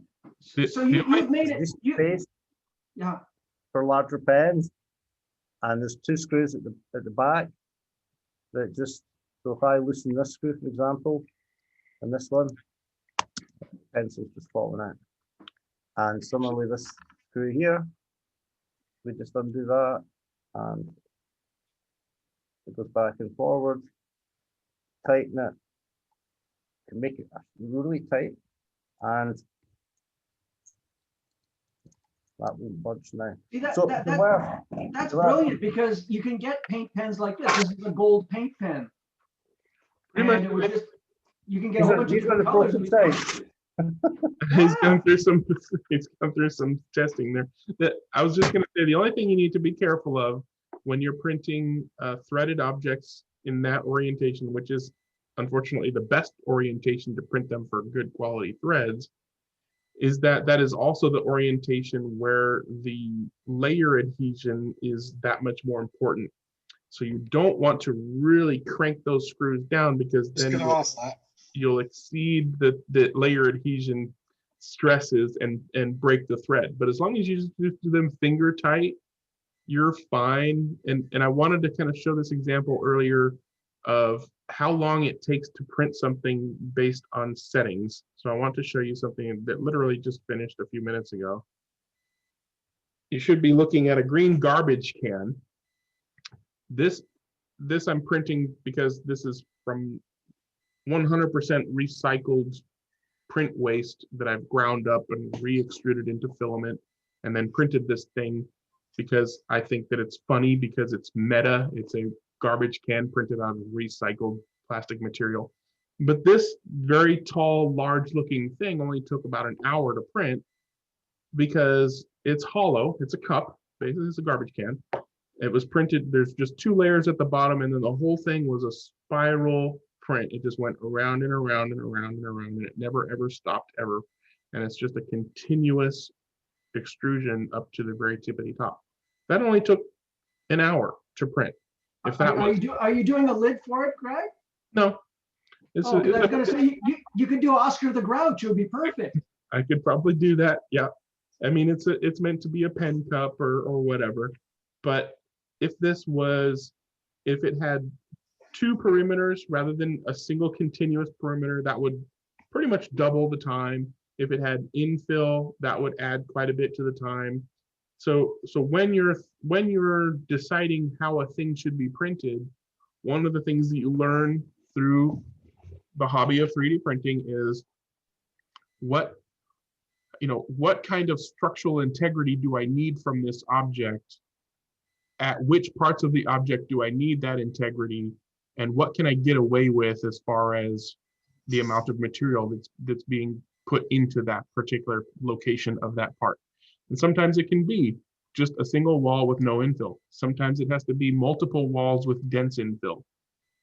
And depending on how you design a thing, you can account for those things and say, well, if you print it this way, you don't need to use multiple walls or infill. Or if you print it this way, you must use multiple walls and lots of infill in order to gain the integrity that you need for the object to be functional. And Portals, did a great example of, he designed that to be 3D printed, so all of his parts are in the orientation that they need to be printed in. And if and when he uploads that, he'll say, ideally you should print this particular thing, like the screw, for example, in 0.15 or 0.12 or whatever better resolution to get smooth threads. But this piece over here, you can print it mostly hollow and it'll be fine, kind of thing. Those are just part of the hobby. But designing things for others to 3D print or for yourself to 3D print is another facet of the 3D printing hobby, just like building a brass chassis is a facet of the slot car hobby. Those screws, right? You said that you can't over tighten them because obviously they will shear. You can make them pretty tight. Greg, I've actually got one screw in my hand here with one of the original designs I did. If you could share the 888 again, just for there we go. So I'm going to try and do this. So this here is just on a slight delay. So let me unscrew it and try and show you as closely as I can. I might lose the focus. So I'm just unscrewing this. Okay.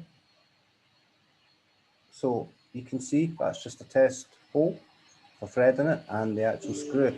Now I don't know how close I can get the screw to the camera. Let me just very quickly try to put this light on. I'm actually. Yeah, hold it a bit farther away and it'll focus. Just a wee bit. There you go. There you go. Yep. Yeah. So you can't really. I was hoping to show you the thread on that. Anyway, let me put that back off. So what I wanted to show you was how easy this is to do.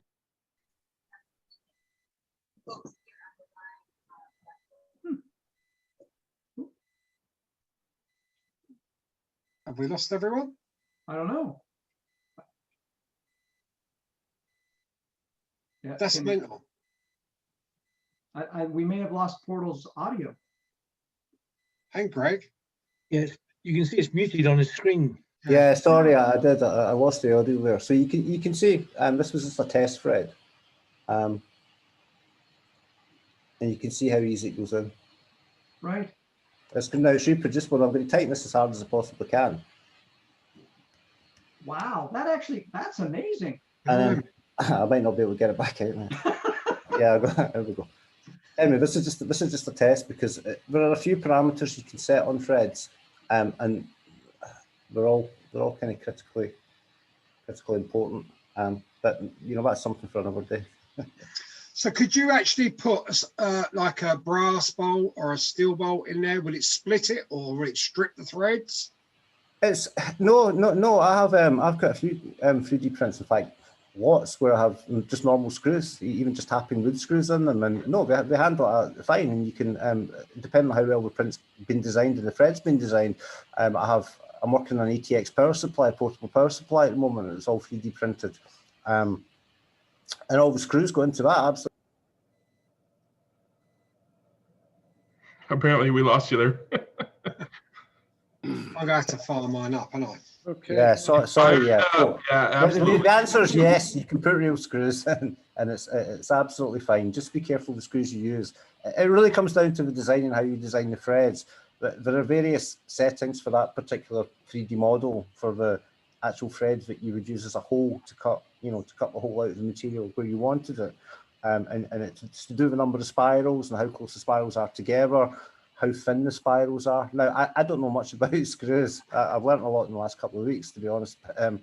You know, it still confuses me in being curious. I still always buy the wrong ones, but I can make one.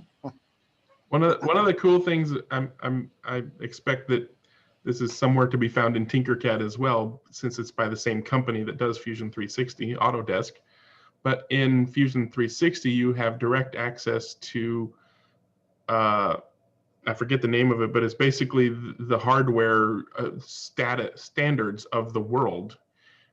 You can download parts, CAD of parts to include in your project.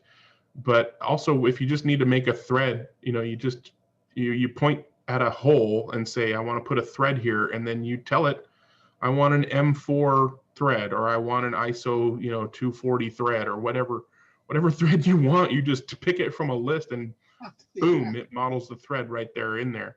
And I've found with my printer, and I'm sure pretty much any printer properly tuned, if I say I want an M4 threaded hole and an M4 threaded bolt, they will screw together just fine after I print them.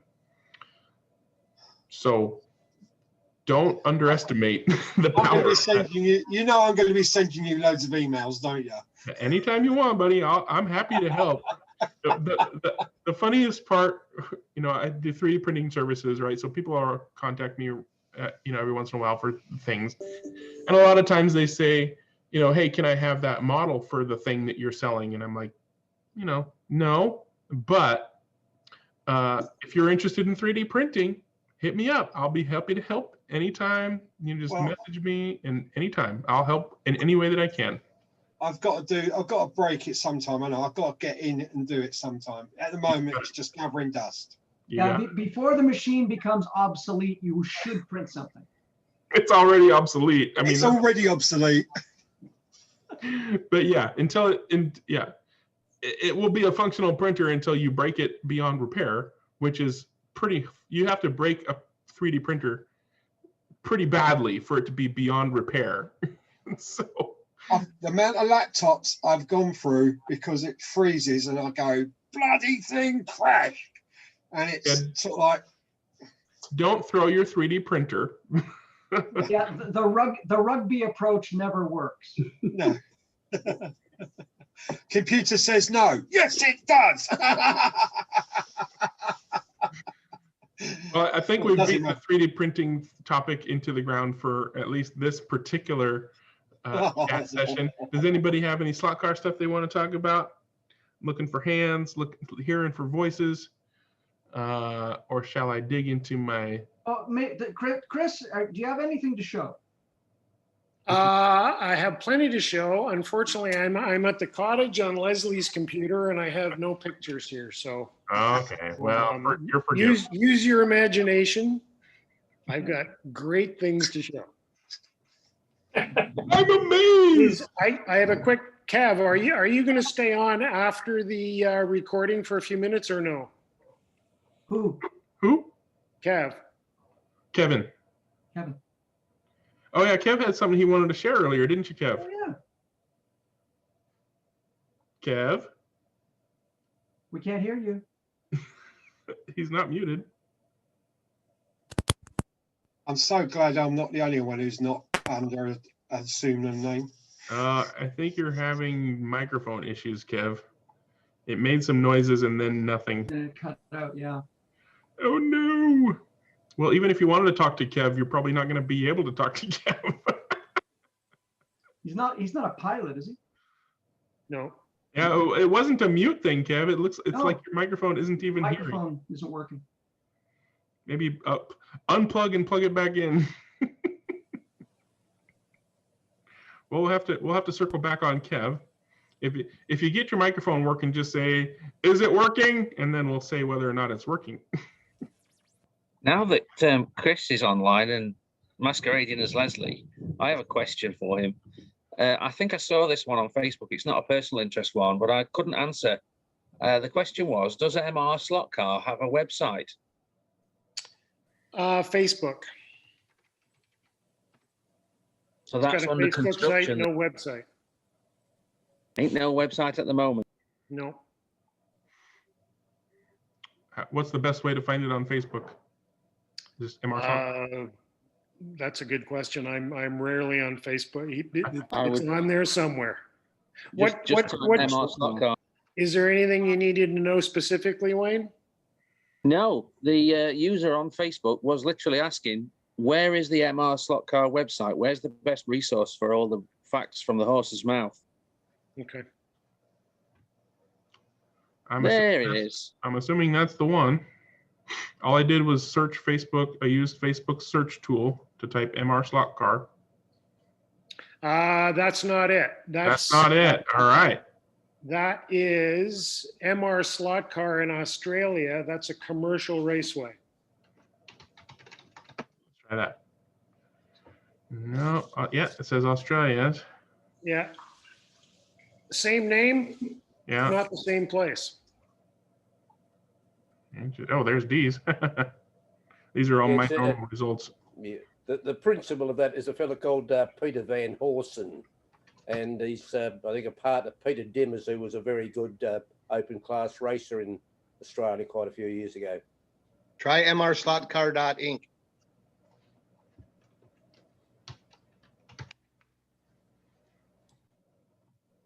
Hey, is that it? Yep. There we go. Toronto. Thanks, Brian. So I guess that's the trick, Wayne. You gotta do MR Slot Car Inc. It's not even a dot. It's just MR Slot Car Inc. All one word. Well, there you go. World champion, 130 slot car manufacturer. Now we know, and knowing is half the battle. Got a question for Chris. Okay. What do you know? You said the other day when you were showing one of your bodies, you said it's going to be polished. What do you polish it with? No, he said Polish. Yeah. I use Tamiya compounds. I use basically exclusively Tamiya paints, and I find their compounds work spectacularly well with their paints. I also use a variety of polishing cloths, fine sandpaper up to 12,000 grit. And then at the end of the day, if you want to use some basic car wax, it works fine. And that's do you do that after you've done everything, decals, the lot? Yeah, well, yeah. I mean, obviously you have to put the decal. It depends. I mean, if I'm doing a car that is more of a concours car that I don't want to cover the decals up in clear coat, because invariably they weren't, I'll polish the paint and then apply the decals.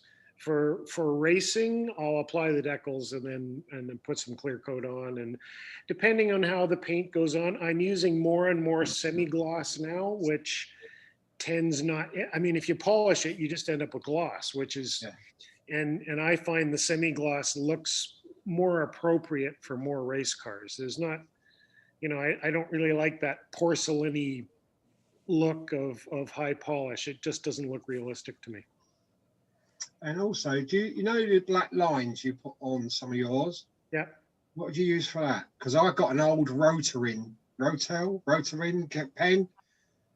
Yeah, no. Don't. The easiest thing by far, like I used to use when I was a kid, I used to use India ink and all kinds of crap to put panel lines on.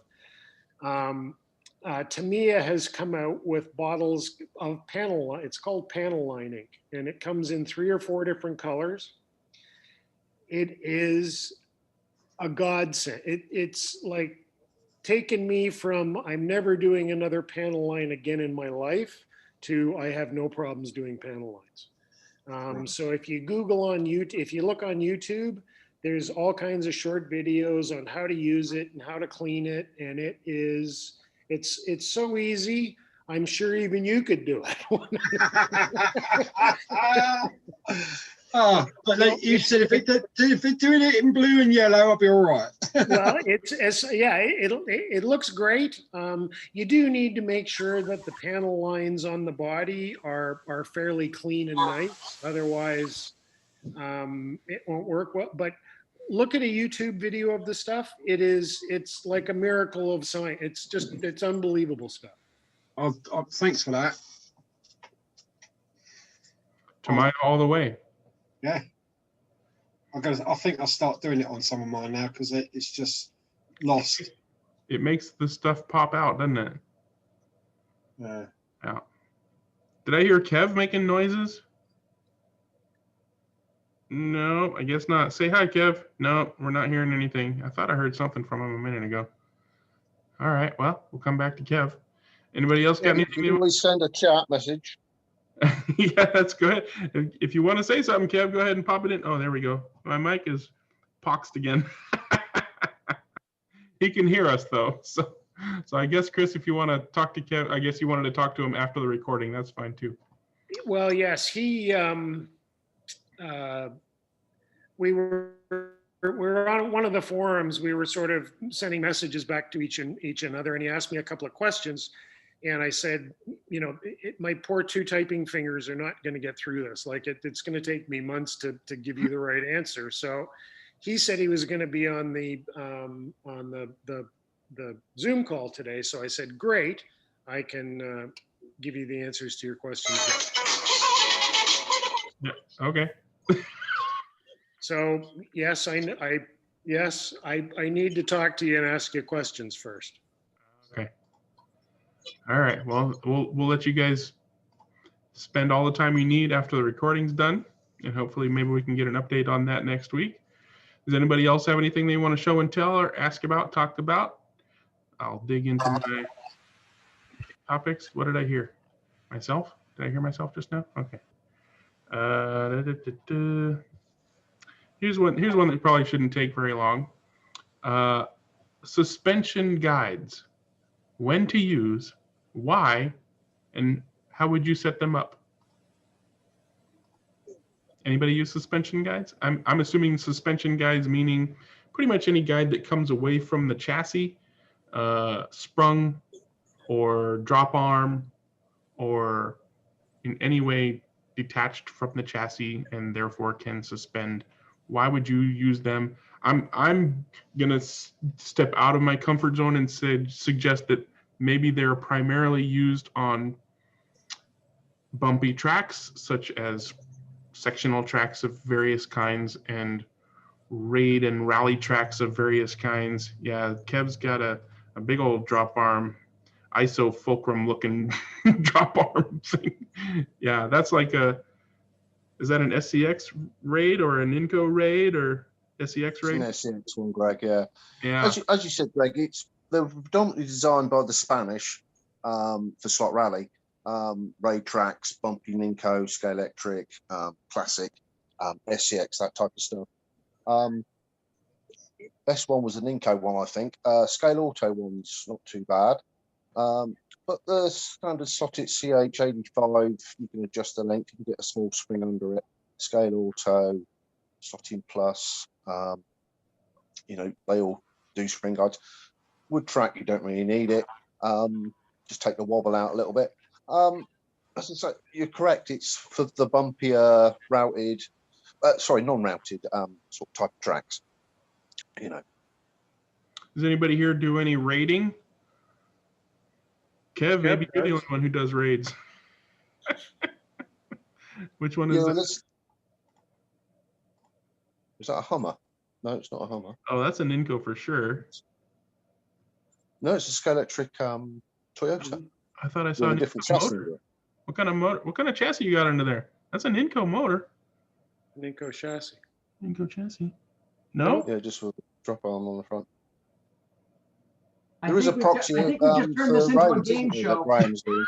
It's a game show. Was there a raid proxy that you? Yeah, Chris Kev's like, whoa, magic. I mean, I would expect that there to be a raid proxy somewhere.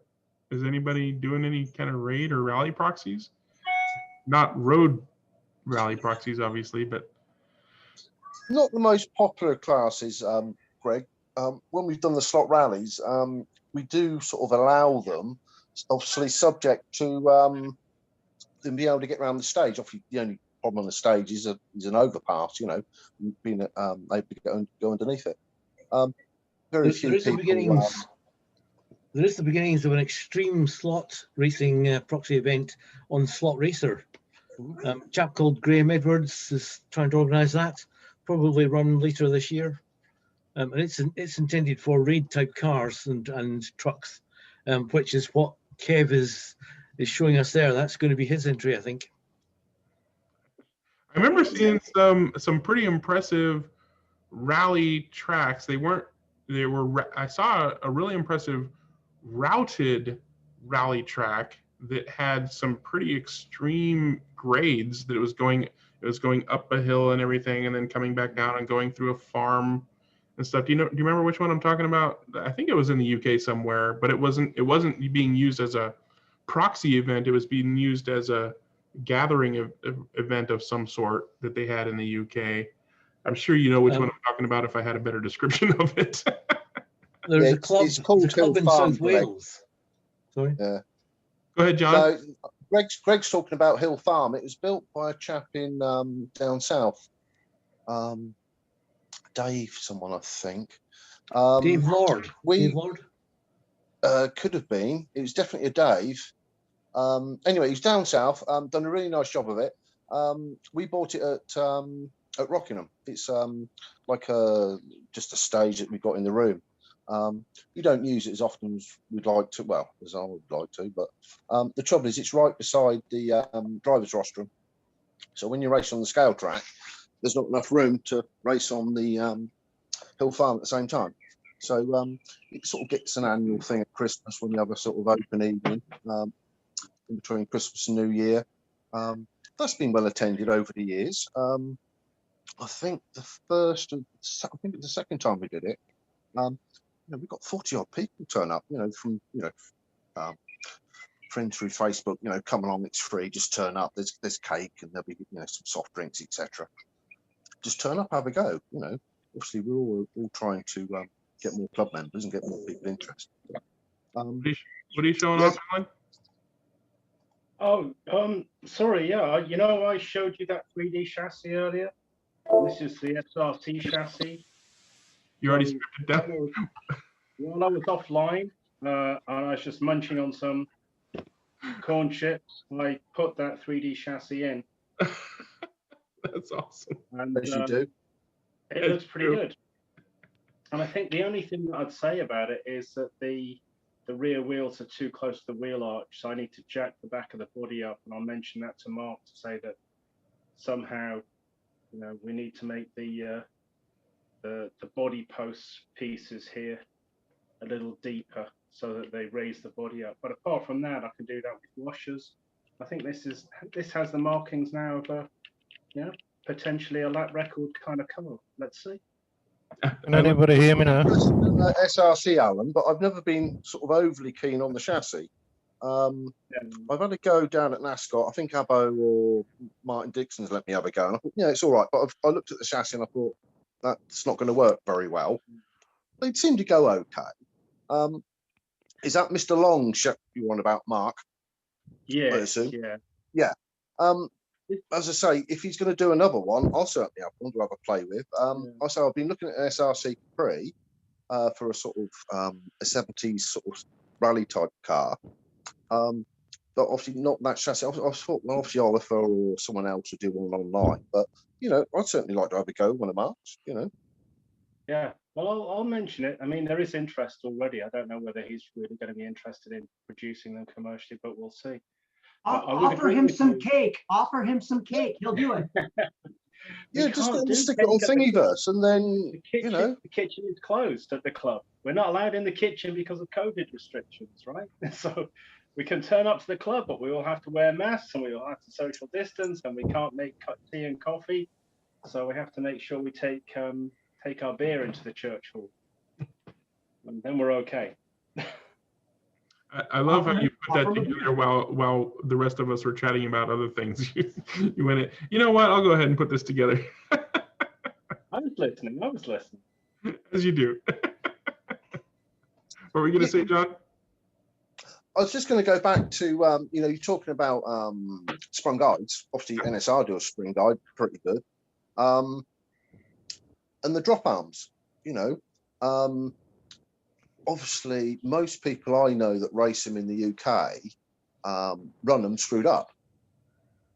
Be interested to see what Chris. I don't think Dennis is on tonight. How are they running? But we've always screwed them up, whether it be plastic or on wood tracks. Obviously, they're designed for the slight bumps in tracks. So obviously, if you do lift up, the guide sort of stays in the slot, the same as a sprung guide. But be interesting to see what other people do. But I think most people screw them up. Dennis and I. Go ahead, Chris. Dennis and I, and a lot of racers, pretty well every racer I know, all the US racers and the pro racers all throughout, used drop arms pretty extensively up until 1967, early 1968. I could sort of check out together with my... From then on, none of us have used them. Yeah. And I have a couple of NSR GTs with the big old drop arms, and even we race lots of plastic. Right. We screw them tight too. I find that we get better performance on the uneven surface of plastic track using, the spring suspension on the pod, versus making the guide go up and down. Right. I did take the time when I got the opportunity to speak to Giovanni Montiglio, who's the proprietor of Thunderslot now, but he is responsible for designing all of the early NSR cars. The Mosler wasn't designed like this. And I did ask him specifically why NSR started to produce cars like this, these drop-arm type cars. And this was the first one, I believe, the 997 Porsche. And these were designed specifically for the Spanish market. That's what he designed them for. He said that was what it is. The Spanish want the drop arm. We made the cars for the Spanish market, and then we sold them into other markets. But primarily, the design was driven by the Spanish market. So I believe in Spain, they still use drop arms and still set them up quite springy, but I just don't know. Maybe they run those Porsches on their raid tracks. Yeah, I think most of the top Spanish guys that I know that race 32nd all have the things bolted down. Again, I mean, it's gone through a long iteration. Can we? Sorry? I said we can't all be wrong. We all, as I say, I think it was a bit of a gimmick, wasn't it? It was designed for the Spanish, which predominantly do rally. So they're racing on tracks that are up for a month, they're down, they rebuild, they rebuild them every month, every 2 months, whatever it is. So the tracks, with the best will in the world, you've got loads of people, they're going to be bumpy, aren't they? So, they got rid of it. Obviously, the AMG hasn't got it, so, I don't think we'll see it again. It's a peculiarity of NSR's design that their first full car was a Mosler. That didn't have a drop on. And their most recent car is the Mercedes. That doesn't have a drop on. So I'm feeling that this is a phase NSR have gone through, and I don't think that they're going to be producing cars like this again. Again, drop arms in pro racing all around the world disappeared in 1967 for a good reason. So a lot of this stuff that you see now with the plastic toy car manufacturers, they're going back 40 years and going, oh, look, they had this and they had this and they had this, and this is a new gimmick and we'll launch this and people will buy more cars. And, their latest high-tech fast designs don't have drop arms. So maybe they forgot something. Perhaps it's just nostalgia. Well, it's years ago when wood tracks were really, really rough,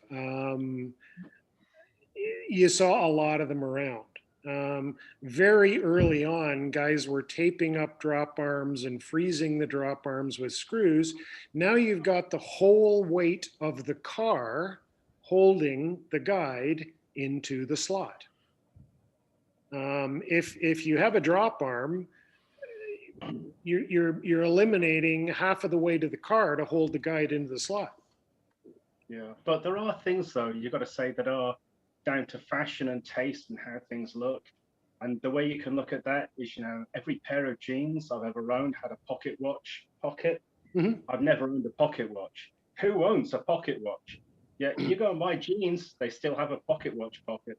What do you mean? It's your car. It's your key fob pocket for your car, right? It's not a pocket watch. Although here's the irony: we actually all do have pocket watches, but it's a phone. Some phones fit in the pockets. Really? In that little pocket watch? It's been a while, and you got to be. Yeah, you guys Pocket don't watch that went in the front, wasn't it? You guys don't use those flip phones anymore? The Motorola StarTAC. Some of us have them yet. On the old guide, the sprung guide question, interestingly enough, the HO cars all seem to have not a sprung guide, but sprung pickups. Yeah. Right. Now, what I did when I was racing on HO on plastic tracks was to limit the availability, the drop of the pickup, because if the guide was rising high enough to get out of the slot, I didn't want the pickups to remain on the rails, thus driving the back wheels. If there was a case where the pickup, where the front of the car rose at all, I wanted it to disconnect the power so that it could drop straight back into the slot. Well, that was the hope. And so limiting the range of travel of the drop pickups was one of the things that we did, which is very similar to limiting the range or locking out a drop arm or a sprung guide. And SCX has got a sprung guide in it as well. I mean, yeah, there's a lot of the toy cars come with a variety of guides. SCX sprung by their little contact pads that kind of push them down. Right. Sculpting made a variety with actual spring. Ninco, obviously, they have a pretty wide variety with springs of various kinds. Does a Revo slot have it? Sorry? I don't think Revo slot cars have a spring in their guide, do they? No. They do? No. Apparently Big Den's does. Yeah, I think they do, Chris. Yeah. Okay. I've got a couple. They've got springs in them. I'm sure they have. I mean, it wouldn't surprise me since they're metal chassis. They're probably not real worried about the spring pushing the chassis up at the front. That was one of the things that always bothered me with some of the spring guide cars, because I run no magnets, so I take the magnets out and there's no magnet holding the car down. So sometimes the springs push the front end of the car up. But yeah, I never paid attention. Yeah, grades to grades. You know, it's standard Sotic grades. The first thing you do, want to throw them away. Most people, you know, if you're racing on mag, yeah, they're awful. Yeah. I'm sorry, Miricho, but they're bloody awful.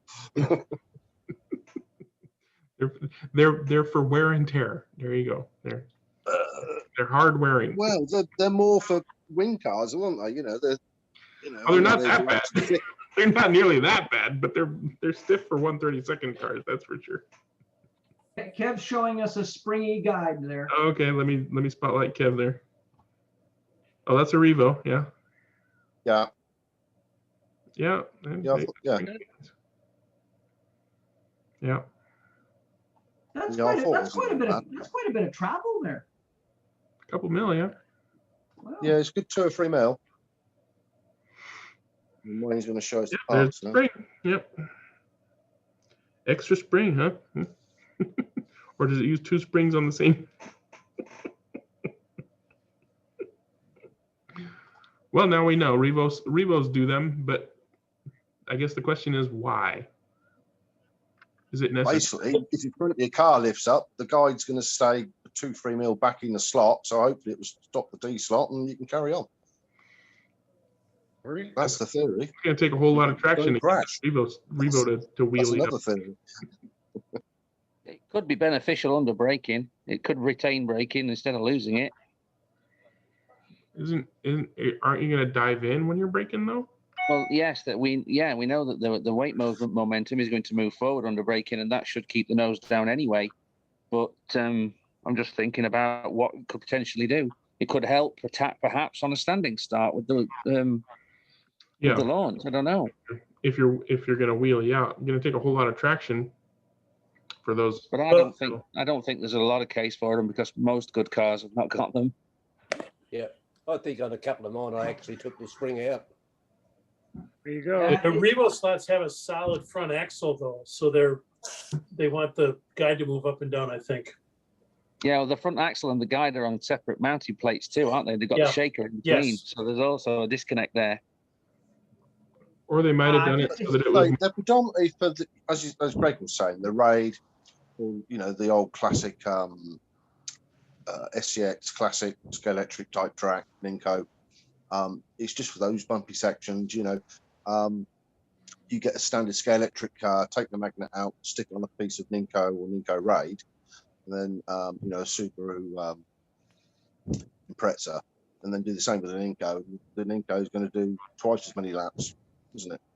It's just in the glide. Obviously, put suspension on the wheels as well, and the axle.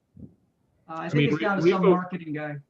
Revo might have done it not so much because they think that it will perform better than a fixed guide, but that they want their car to perform well out of the box on pretty much any track you slap it on, from a raised rail Ninco to a recessed rail, routed braided track, and not have to do anything fancy with the guide. Just slap it on and drive it. If you don't want it, you unscrew it, chuck it away, and you put the screw guide back in, put some spaces under it, whatever, space it to whatever you're running on, and you crack on. If you definitely experiment with it. Something to play with there, isn't there? Wayne, if you got your screen share of the Revo exploded view there. Yeah, I can put that back in. Yeah, I think you'll notice they've actually got mounting holes for the bearing holders on the center pan as well. So that if, in theory, you could mount the front axle on the center pan rather than on the outrigger. Let me share again. And it's there. Yes. What were you saying, Big Dan? Oh, you can move. I was saying that I think you've actually got mounting holes for the bearing holders at the front on the center pan as well as on the outrigger, so you could actually use them. Yeah. In there? Yeah. Yep. So if you wanted to, you could make the front axle move with the guide rather than separately. Yeah. Yeah. That was the only way I got my Revo slot to be halfway decent, was to shim those up and use the center. The center of them to drop the chassis down sufficiently. Well, they're there, look, on the outer plate. Yeah. But I can't see them on the center. There? Yep, they are. I just can't see them then. Maybe it's not in that picture. Yeah, I'm zoomed in as far as I can get. Yeah. Well, it's nice equipment. I know I like things like the mount for the motor. I think that's a nice design. I don't know about this. This could potentially cause problems, but I don't own one yet. But it is a thing I would like to get. I tried to win one a few weeks back, but somebody fixed the quiz. Yeah, sucks to be you. Has he been on here since? Oh, he was never able to come on live. He was always a post recording viewer of the show. Best he gets his butt on here then. I mean, he said he'll try. Can't force him, But yeah, I mean, he was. I mean, Wayne obviously needs to get one. Come on, what are you doing, Wayne? You using your money on sensible things? Who are we to help you with that? Spend it on slot cars. No, hey, I had my road car crashed into outside my house last week. Okay, well, was it just parked, Wayne, or what happened? Yeah, literally, it's the second time it's happened in 16 months. It's happened to two of my cars now. They never hit my wife's company car. They always hit mine. You got too many magnets in that car, buddy. You take them. Obviously, you live in a neighborhood that deslots. Yeah, they do. They deslot around here. Not enough magnets. There you go. Everybody else needs to put more magnets in their cars. Yeah, right. I've got a quick question. I didn't come in at the beginning, and I don't know if anybody mentioned if any of their respective clubs got any of the NSR 997s. I only found out about that a couple of days ago. Somebody sent me a Okay. message saying that NSR is doing a promotion where club, in order to encourage clubs to get back into club racing, they are going to provide 10 NSR Porsche 997s, I believe white kits, to the club. You gotta go to their site, you gotta find the page, you gotta register, and basically promise to have a maker class series of some sort with your club, and report back to them with results and pictures and stuff like that. I've registered, but I have not received any communique from them as far as, am I going to get cars? My car's on the list. My club's on the list. Yeah, they've already released the results, Greg. So if you're not on the list, then they basically restricted it to the first 100 entrants, I think. Okay, so I probably just missed out. I got an automated response saying thanks for contacting us, but Here's we some did quite food well in the UK. I believe there's about a dozen clubs in the UK that got them. Yeah. Here's some food for thought on the first 100 versus why people got them and why people didn't get them. They sent 2 sets to North America. They sent a few to England, and by far the most were Spain, Italy, and Portugal, where by coincidence Scale Auto operates in a lot of clubs and sells a lot of cars. And for some silly reason, NSR, Andrea is currently a little bit miffed with Yvonne at Scale Auto. For some reason. Sorry? I have no For idea some why. reason. We all know what that is. Well, a completely silly reason. NSR calling the pot calling the kettle black there. Yes. But anyway, so if Andrea could send NSRs to clubs that race a lot of Scale Autos and lock Scale Auto out for a little while and enhance the NSR name, that's one thing to consider. I do have a little inside information on this. Second thing to consider is postal costs to Italy, Spain, and Portugal versus sending packages of 10 SR cars to Greg and his buddies and me in North America. So there's a lot more politics in it than on the than meets the eye. I didn't see it like that, Chris, because if you look at the 100 clubs they chose, I think there's a time that the request was submitted. And NSR just said, we're going to choose the first 100 clubs that read our message on Facebook, and we're going to choose them. Well, that's probably a good thing for them to say. Well, but the USA thing, it may just be the time zone when the announcement was made. You know, everyone was the announcement was made on the internet. Yeah, but what I mean is people weren't awake in the USA to read that and be locked into it, look into the Facebook factory page for NSR. Okay. I don't really know. I mean, I would say I agree with you that NSR are trying very hard to be seen as the good guys at the moment. You know, if you look at I would have said there's some politics involved in it. Some politics involved in it, but I don't know if there's direction like that. I just do think that they chose, I mean, I really do think they chose the first 100 clubs, but the first 100 clubs were the ones who are quite well affiliated with NSR, who look at the factory page, who have links to NSR because they have magazines and things, or proprietors of magazines, or for us, NASCAR we ran a GT3. It was one of the last events of 2020 before the lockdown came.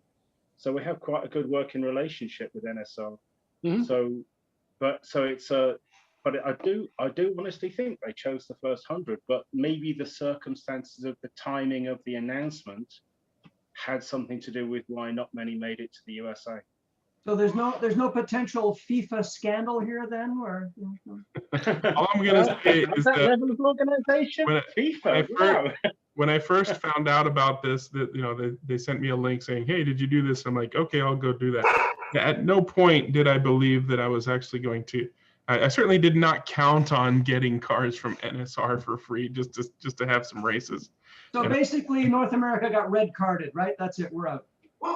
For whatever reason, it is what it is. Hopefully, there's some stateside, some North American, we'll say, clubs that get the cars and have Scott's some fun club with did. it. But I'm gonna. Yeah, but at the same hand, you could say that I would have said that the majority of the NSR product probably stays within Europe. Of course, I would probably say 75% of it stayed within Europe. Probably 90%. I'm just trying to close. Well, there you go, Chris. Chat here. We've been way past 2 hours, so I'm going to let you guys keep talking about this, but I'm going to stop the recording. And again, come next week. We'll see you then, and bye. Bye.